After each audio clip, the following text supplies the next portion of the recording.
తీసుకుంటే ఒక బస్సు తీసుకుంటాం. మీ జేబులు జాగ్రత్త.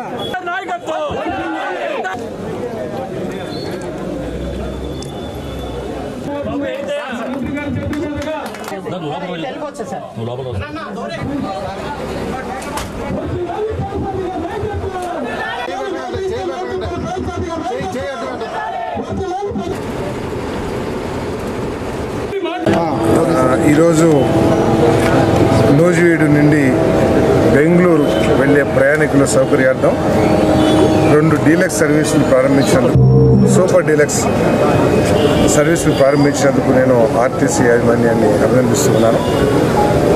మరి నూజివీడు అభివృద్ధి చెందుతున్న పరిస్థితుల్లో, అంతేకాకుండా ఇక్కడున్న విద్యా సంస్థల మూలంగా సుదూర ప్రాంతాల నుంచి ఇక్కడికి వచ్చిపోయే వారి సంఖ్య ఎక్కువ. దాన్ని దృష్టిలో పెట్టుకుని సాధ్యమైనంత వరకు దీన్ని డెవలప్ చేయాల్సిన అవసరం ఉంది. ఇంకా ప్రజలు కొంతమంది ఏమిటంటే కొన్ని సర్వీసులు పెంచితే బాగుంటుంది, ఇక్కడి నుంచి మచిలీపట్నం కానివ్వండి, ఎందుకంటే ఇక్కడ మామిడి, తర్వాత మొక్కజొన్న, ఇంకా ఇతర కూరగాయల పంటలు కూడా ఎక్కువ కాబట్టి, హార్టికల్చర్ పంటలు ఎక్కువ కాబట్టి వీటిని మార్కెట్ చేయడం కోసం సుదూర ప్రాంతాలకు వెళ్ళి మార్కెట్ చేసుకునే అవకాశం కోసం బస్ సర్వీసులు పెంచమని చెప్పేసి కోరుతా ఉన్నారు. తప్పకుండా యాజమాన్యంతో చర్చించి సాధ్యమైనంత వరకు కొత్త సర్వీసులని ఏర్పాటు చేస్తానికి ప్రయత్నం చేస్తాం. ఈరోజు మరి 2 సర్వీసులు ప్రారంభించారు. హైదరాబాద్కు కూడా బాగా డిమాండ్ ఉందని చెప్పేసి చాలామంది నా దృష్టికి తీసుకొచ్చారు. ఒక స్లీపర్ సర్వీస్ కావాలని, లేకపోతే పగలపూట హైదరాబాద్ సర్వీస్ కావాలని, అదేవిధంగా వైజాగ్, శ్రీకాకుళం, ఎందుకంటే శ్రీకాకుళం ప్రాంతీయులు రాష్ట్రం అంతా కూడా వివిధ ఉపాధి కోసం వివిధ ప్రాంతాల్లో నివసిస్తున్న విషయం మనకు తెలిసి సెటిల్ అయిన విషయం.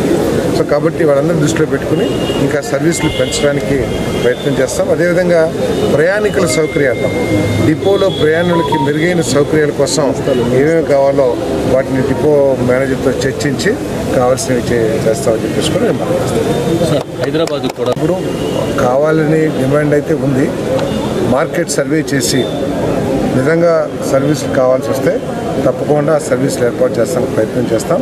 తప్పకుండా ఈ ఆర్టీసీని ప్రైవేటు బస్సులతో పోటీగా ఈ సర్వీసుల్ని ఇంప్రూవ్ చేయడానికి ప్రయత్నం చేస్తాం. అదేవిధంగా కార్మికుల సమస్యలు ఏదైతే ఉన్నాయో వాటిని కూడా ఆర్టీసీ యాజమాన్యంతో మాట్లాడి మరి రీజనబుల్గా ఉన్న సమస్యలను పరిష్కరించడానికి నేను కార్మికులతో కలిసి పనిచేస్తానని చెప్పేసి గారితో ఎప్పటికప్పుడు మాట్లాడి మీ అభిప్రాయాలన్నింటి కూడా వారికి తెలియజేస్తాను. త్వరలో వాటన్నిటి కూడా పరిష్కరించడానికి ప్రయత్నం చేస్తాను. మహిళలకి ఫ్రీ సర్వీసు ఏదైతే తెలుగుదేశం పార్టీ ఎన్నికల్లో ప్రకటించిందో తప్పకుండా దాన్ని విధి విధానాలు ఎప్పటి నుంచి ప్రారంభించాలి వాటన్నిటి మీద కూడా ఆలోచన చేస్తున్న ప్రభుత్వం. తప్పకుండా దాన్ని కూడా అమలు చేస్తాం. నూజివీడు బెంగళూరు బస్సుని జెండా ఊపి మంత్రి గారి చేతుల మీదుగా ప్రారంభించడం